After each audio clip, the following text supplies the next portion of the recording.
The decision that changed everything. The car itself was not the problem.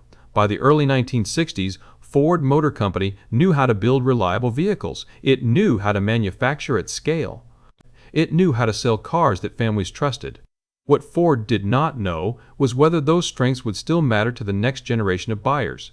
There was no dramatic collapse forcing action, no emergency meeting, no single report that changed everything overnight. Instead, there was a slow realization that something was not lining up. Younger buyers were not rejecting Ford because the cars were bad. They were drifting away because those cars did not say anything about who they were.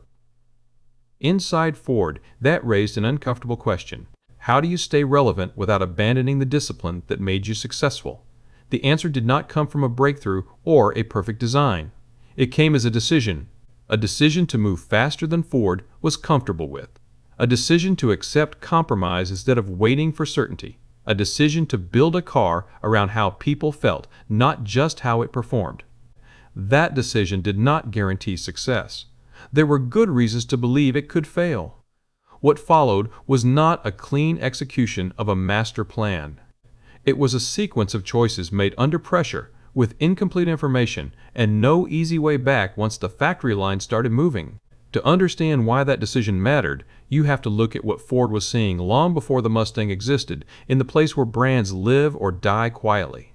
On dealership lots. Part 1. The problem Ford didn't know how to name. In the late 1950s and early 1960s, Ford Motor Company was not struggling. Factories were busy. Dealerships were active. The company was profitable by every traditional measure that mattered inside Detroit at the time. There was no crisis forcing change. And that is what made the situation difficult to diagnose. When Ford executives visited dealerships, what they saw looked healthy on the surface. Families shopping for sedans, fleet buyers ordering in volume, loyal customers replacing the same kind of car they had always driven. The pattern was familiar, predictable, comfortable. But something else stood out once people started paying attention. Younger buyers were present, but they moved differently. They did not linger. They did not settle into the driver's seat and start asking practical questions. They looked, nodded, and kept walking.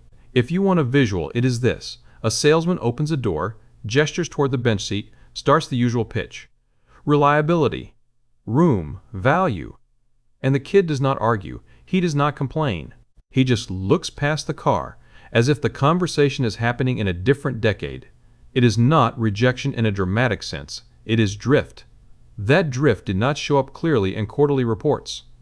It showed up in who lingered and who did not, in which cars people circled and which ones they passed without stopping. Ford's cars made sense. They were dependable, familiar, and rational purchases.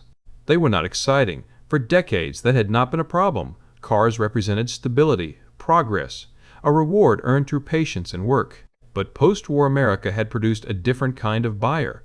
This generation did not associate cars with survival or long-term security. For them, cars meant independence, identity, the ability to leave, to choose, to be seen. They wanted something that felt personal, something that looked fast even if it was not, something that suggested possibility rather than permanence. Ford did not offer that. Inside the company, there was no shared language for this problem. From an engineering standpoint, nothing was wrong. Platforms were efficient. Manufacturing processes were refined. Vehicles performed exactly as designed. From a business standpoint, sales were steady.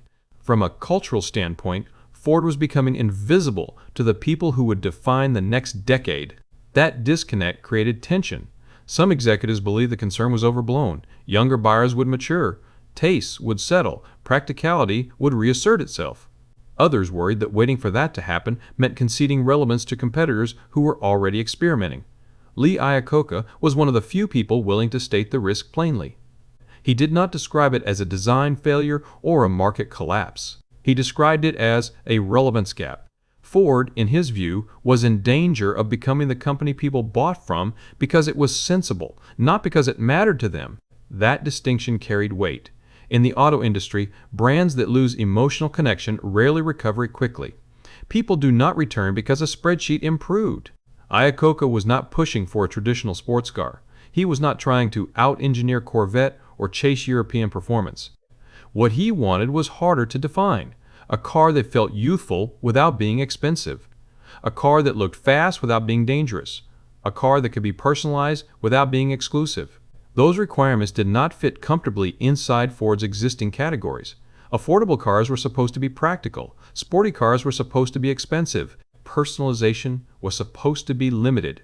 Breaking those assumptions meant introducing complexity, and Ford was not a company that liked complexity. Much of Ford's success had come from discipline, from refining platforms, from controlling variation, from minimizing change unless it could be justified at scale. What was being proposed introduced variation on purpose. That made people nervous. There were concerns that a new car aimed at younger buyers would cannibalize existing models, that it would dilute the brand, that it would attract customers whose expectations Ford could not safely meet at a low price point. There were also fears about image. Ford had worked carefully to present itself as dependable and responsible. A car marketed on emotion rather than practicality felt like a departure from that identity. And yet, the discomfort kept resurfacing. Market research hinted at the shift, but could not fully capture it. Numbers lagged culture. By the time declining loyalty showed up clearly in sales data, responding quickly would be nearly impossible. The tension was not about technology, it was about how the company understood what cars were for. For decades, Ford had built vehicles to meet needs people could articulate. Space, reliability, price. Now it was being asked to build a car around a feeling. That is not something large organizations handle easily.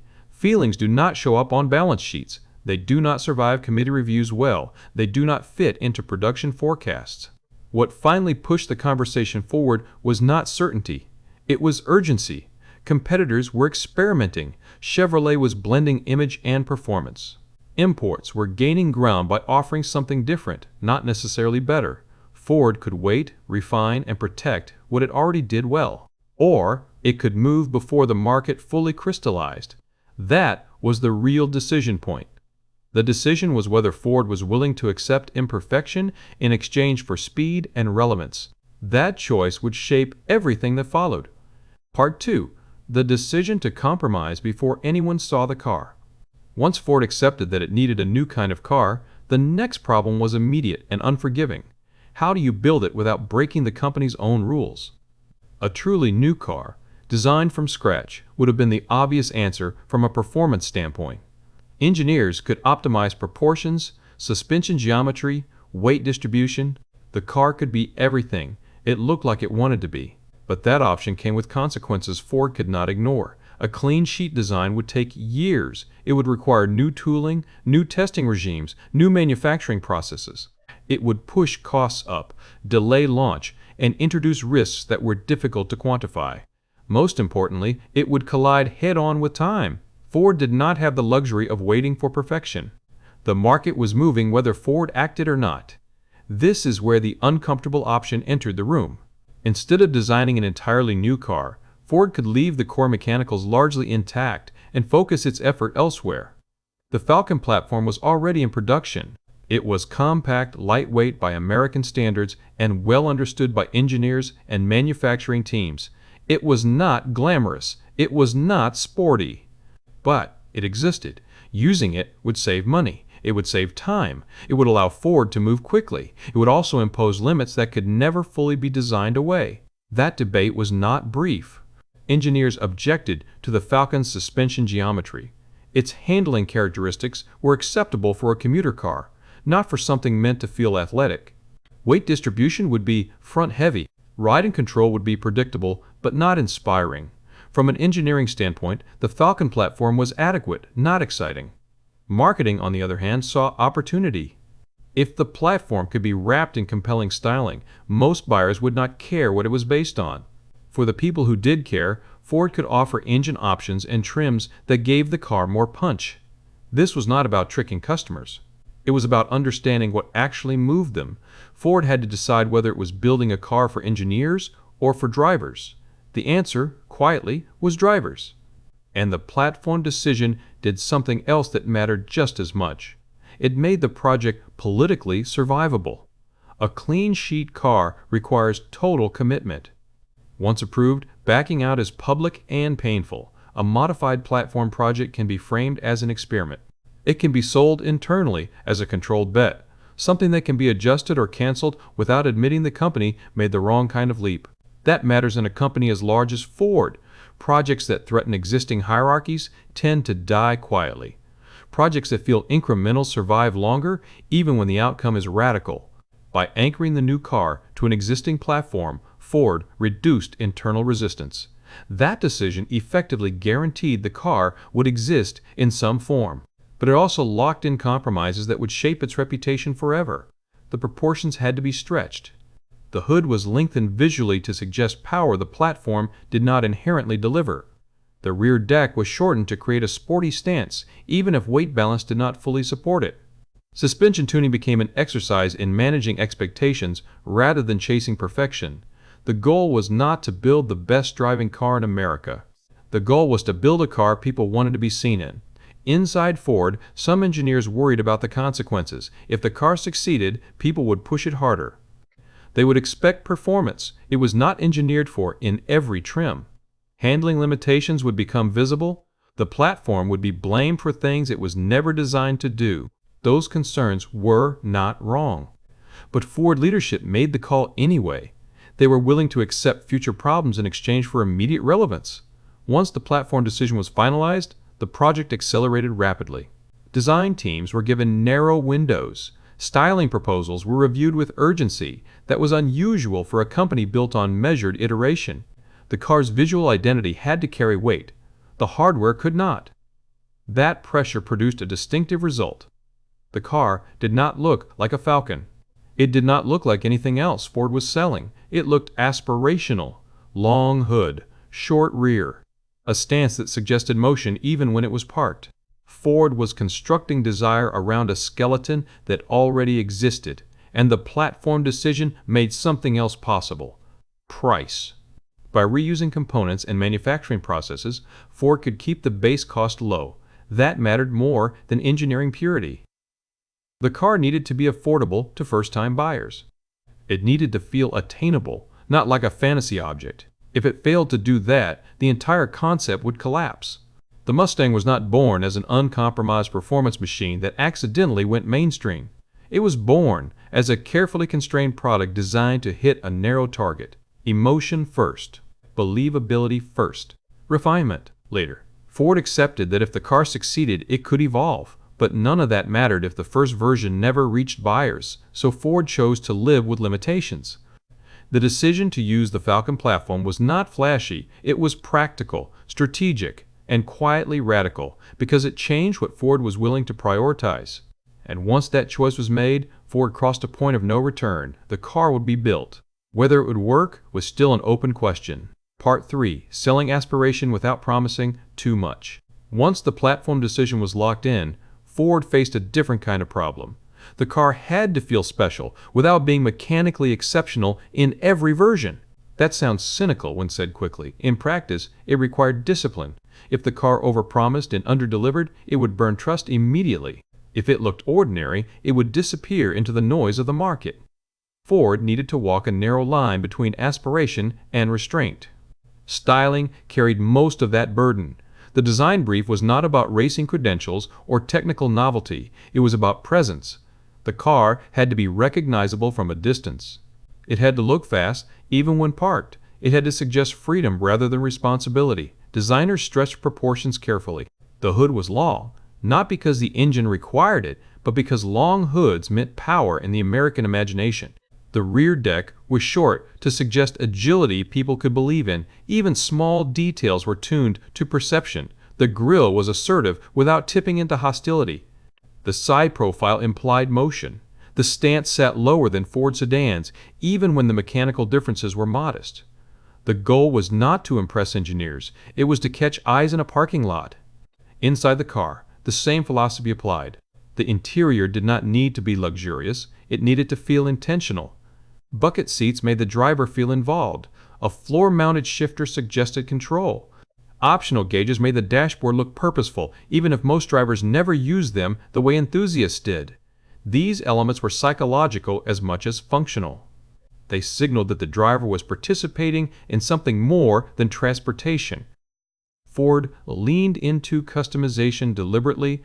Rather than offering one fixed version, Ford offered a spectrum, a base model that was affordable and restrained, higher trims that added cues and comfort, engine options that allowed buyers to scale performance upward if they wanted to. This approach did two important things. First, it widened the audience. Buyers could enter at a low price and still feel part of the same story as someone who spent more. Second, it shifted responsibility. If the car felt slow, the buyer could imagine that a different engine would have solved it. If it felt too plain, another trim level sat right there, waiting. Ford was not just selling a car. It was selling a pathway. Marketing reinforced that flexibility. Advertisements focused on lifestyle more than specifications. The car was framed as personal freedom, not a technical achievement. Dealers were trained accordingly. Sales conversations emphasized options and individuality. Buyers were encouraged to configure their own version, even if most ultimately chose familiar packages. That act of choosing mattered. It created ownership before the car was even delivered. Internally, there were concerns. Customization added complexity. It strained logistics. It made production planning harder. It introduced variation Ford usually worked to eliminate, but leadership accepted that cost. They understood this car could not succeed by behaving like other Ford products. It had to feel different. The most delicate balance was performance messaging. Ford avoided positioning the car as a pure sports car. That would have invited comparisons. It could not consistently win. Instead, it positioned the car as sporty, energetic, capable. Buyers were invited to enjoy the car, not challenge it. When performance variants emerged, they were framed as extensions of the idea, not the definition of it. What Ford did unusually well here was restraint. It resisted the temptation to oversell. It stayed focused on how the car made people feel in daily life. That discipline is easy to miss in hindsight. We remember icons, we forget how often they are one bad promise away from becoming jokes. The Mustang did not need to be perfect. It needed to be believable. And for most buyers, it was. Part 4. When the market answered, faster than Ford expected. Ford did not launch the Mustang expecting chaos. They expected interest. They expected attention. They expected strong numbers. What they got was a wave. When the car was unveiled in April of 1964, demand moved faster than the organization could comfortably process. Some dealerships sold their entire initial allocation in a single weekend. Others were fielding calls from customers who had not even seen the car in person, but were already placing deposits. This was not driven by spec comparisons. Most buyers did not know the numbers in detail. They knew how it looked. They knew how it was being talked about. They knew what it seemed to represent. Dealers were caught off guard. Many had treated the Mustang as an interesting addition, not a defining product.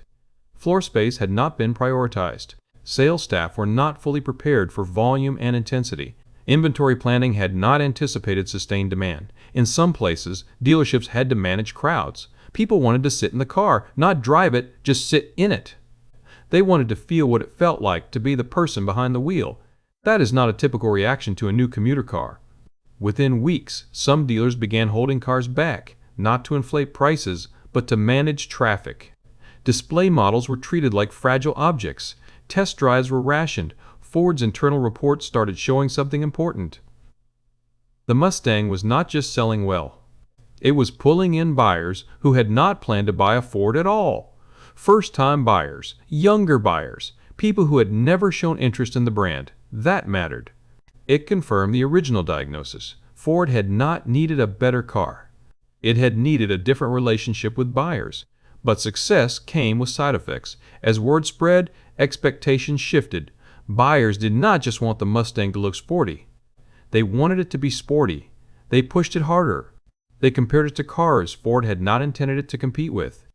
This is where the platform starts to show itself. Handling that felt fine in daily use could feel vague when pushed. Suspension tuned for comfort revealed itself on rough roads and fast corners. Brakes designed for commuter duty were asked to do more than planned. None of this meant Ford made the wrong decision. It meant Ford made a decision that depended on the market staying within a certain kind of use. The market did not always cooperate. Ford responded carefully. Rather than retreat, the company expanded capability incrementally. performance packages, more engine options, racing involvement. Each step was measured. Ford understood that turning the Mustang into an exclusive performance machine would alienate the very buyers who made it successful. This tension defined the next phase. The Mustang had become a symbol. Symbols attract projection. People saw in it what they wanted it to be. Enthusiasts demanded more power. Marketers leaned into stronger imagery. Competitors rushed to respond. Within a year, other manufacturers were scrambling. New models were rushed forward. Existing designs were reframed. Ford had not just launched a car. It had created a category, but categories bring scrutiny. Insurance companies took notice as claims rose, premiums climbed. The car's image began to shift subtly from youthful freedom to youthful risk. Ford had to respond without undermining the car's core appeal. That required coordination across departments that did not always agree. Engineering wanted to slow escalation. Marketing wanted to capitalize on momentum. Dealers wanted more inventory. Executives wanted stability. There were no clean solutions. The Mustang was no longer a controlled experiment. It was a living product with cultural weight. Part 5. When success started making decisions for Ford. The Mustang's success created a problem Ford had not planned for. Expectation. Once the car became popular, people began to assume things about it that Ford had never explicitly promised. The Mustang was not marketed as a race car, but buyers treated it like one. It was not engineered as a high-performance machine across all trims, but it was driven as if it were. This shift happened fast. Owners modified their cars, upgraded engines, changed suspension, took them to tracks, wrote about them, talked about them as if they represented a new standard. Ford did not set out to create a benchmark, but the market does not ask permission. As enthusiasm grew, the Mustang's image became more aggressive. Performance variants drew attention far beyond their actual production numbers. The base car, still affordable and modestly equipped, began to carry the cultural weight of its most extreme versions. That imbalance created tension inside Ford. Engineers were uneasy. They knew where the platform's limits were. They understood how much performance the chassis could reliably support. They worried about durability, safety, and consistency across a rapidly expanding range of expectations. Marketing saw opportunity. The Mustang was now a symbol. Symbols could be leveraged. Dealers were caught in the middle. They were selling cars to customers whose expectations were shaped by headlines and racing results, not by what most trims actually delivered. Insurance companies noticed the shift, again and louder this time. Claims rose. Premiums rose. The Mustang began to appear in conversations about risk as much as style. Ford had to respond. Pulling back would signal weakness. Overcorrecting would fracture identity. Ignoring the issue would invite long-term damage. So Ford chose incremental escalation. More powerful engines, but not universally. Performance packages, but optional. Racing involvement, but carefully framed. Ford allowed the Mustang to grow into its reputation without forcing every version to live up to it. That choice preserved broad appeal while giving enthusiasts something to chase. Still, success changes an organization. The Mustang became a reference point inside Ford. Resource decisions were made in relation to it. Other projects were evaluated against it. Visibility increased scrutiny. Every flaw was amplified. Every change became symbolic. Small updates were met with outsized reactions. Styling tweaks sparked debate. Mechanical changes were interpreted as philosophical shifts. The Mustang had outgrown its original role. It was no longer just a response to a market gap. It was proof that Ford could still matter culturally, that symbolism placed pressure on Ford to keep proving itself. This is where many success stories quietly turn. Companies chase their own legend. They confuse what worked once with what must always work. Ford flirted with that danger. There were moments when the Mustang was asked to be too many things at once: affordable and elite, comfortable and aggressive, accessible and exclusive. Those tensions never fully resolved. Instead, they became part of the car's identity. The Mustang did not settle into one definition. It became a spectrum, a base car for some, a performance icon for others, a cultural shorthand that changed depending on who was looking. Ford learned to live with that ambiguity. Rather than forcing coherence, the company focused on continuity. As long as the Mustang felt like a Mustang, variation could be tolerated. That philosophy kept it alive through cycles that killed others. Competitors launched rivals that burned bright and faded. They chased niche appeal or spec dominance and misjudged how much consistency mattered. The Mustang survived because it never fully committed to being one thing. That survival traces back to the original decision. By accepting compromise early, Ford preserved flexibility later. Perfect designs often collapse when conditions change. Imperfect designs, understood deeply, can evolve. The Mustang was not flawless. It was adaptable. Part 6. What that decision really changed. It is easy, decades later, to talk about the Mustang as if it were inevitable. From the inside, it was not a triumph of certainty. It was a managed gamble that landed in the right cultural moment. And it worked not because it was perfect, but because it was aligned with how people actually make choices. The decision that changed everything was not a styling flourish or an engine option. It was the decision to prioritize connection over optimization. Ford accepted limits early. It accepted that the platform would not be ideal, that handling would not lead the class, that compromises would be visible to anyone who looked closely. In exchange, it gained speed, affordability, and flexibility. Large organizations struggle with that kind of trade. Most companies want innovation without sacrifice, improvement without disruption, a story that can be explained neatly to every stakeholder. The Mustang did not offer that. It introduced ambiguity. It meant selling a car that different buyers would use in different ways. It meant accepting that not every version would represent the brand the same way in every context. Ford did not eliminate that tension. It learned to operate inside it. That explains why the Mustang endured while many competitors did not. Others chased pieces of its success. Some focused on performance, others on styling, others on price. Many overcorrected and lost balance. Ford, having lived with compromise from the beginning, understood something critical. Consistency matters more than purity. The Mustang evolved, but it stayed legible. People could recognize it, project onto it, argue about what it should be without losing sight of what it was.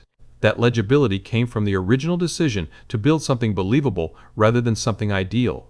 The Mustang did not promise to be the best at everything. It promised to be yours. And that promise scales. This is why the Mustang story matters beyond automotive history. It is a case study in how large organizations change direction without tearing themselves apart. Ford did not pivot by rejecting its past. It reused it. The company did not chase novelty for its own sake. It chased relevance. Relevance is volatile. You cannot engineer it fully. You can only create conditions where it is more likely to appear. Ford created those conditions by listening to what buyers responded to, even when that response was emotional rather than rational. That kind of listening is hard for organizations built on process, but ignoring it is more dangerous. The Mustang proved that mass-market products could carry personality without abandoning scale. That lesson gets repeated, forgotten, and relearned. It started here, with a decision that looked unremarkable on paper and risky in practice. A decision to accept imperfection in exchange for momentum. A decision to build something that made sense to people, not just planning documents. The Mustang is remembered for how it looks and how it sounds. It is more useful to remember how it came to be. Subscribe to Classic Wheels and Tales, long-form stories about the cars, the people, and the decisions that shaped automotive history. Each episode looks at one moment where things could have gone another way and why they didn't.